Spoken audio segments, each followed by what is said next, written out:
L'été, c'est toujours du plaisir, mais en cas de problème, il faut savoir réagir. La noyade, c'est qu'on est incapable de se maintenir à la surface de l'eau. Et on va plonger dans l'eau. On est incapable de se maintenir à la surface de l'eau parce qu'on ne sait pas nager. Ou parce qu'on fait un malaise dans l'eau. Ou alors on est complètement alcoolisé. À ce moment-là, il faut agir vite. Pouvoir ressortir très rapidement la personne de l'eau sans mettre votre vie en danger et appeler les secours. Une noyade, ça peut être très discret. On distingue différents types de noyades. Il y a ce qu'on appelle l'aquastress, c'est-à-dire quelqu'un qui a bu la tasse. Mais il n'a pas inhalé d'eau dans ses poumons. Ça ne pose pas de problème. On a tous bu la tasse, on a toussé un petit peu, puis tout est rentré dans l'ordre. À partir du moment où l'eau est rentrée dans les poumons, vous avez des manifestations respiratoires comme une toux qui ne cesse pas. Et on peut avoir des problèmes quelques heures, quelques jours plus tard. Ce genre de situation doit conduire à une hospitalisation pour une surveillance de 24-48 heures.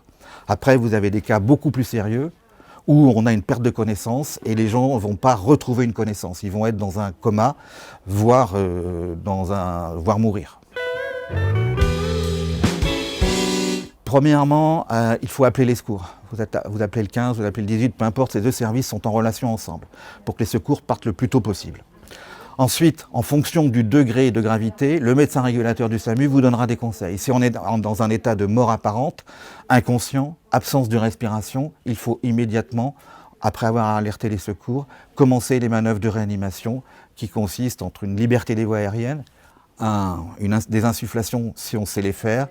Si on ne sait pas, on commence immédiatement le massage cardiaque externe. C'est-à-dire qu'on appuie au milieu de la poitrine à une fréquence relativement élevée, plus d'une fois par seconde, pour pouvoir commencer une circulation un petit peu artificielle.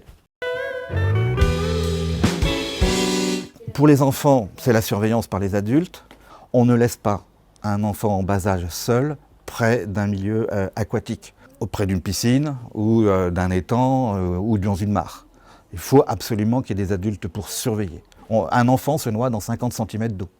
Pour les adultes, c'est ne pas surestimer ses forces. Il ne faut pas se précipiter alors qu'on vient de se dorer au soleil pendant 2 heures, qu'on a pris le petit rosé avec le barbecue à côté, et se précipiter dans une eau froide. Vous risquez un choc un petit peu thermique qui va vous faire perdre connaissance dans l'eau.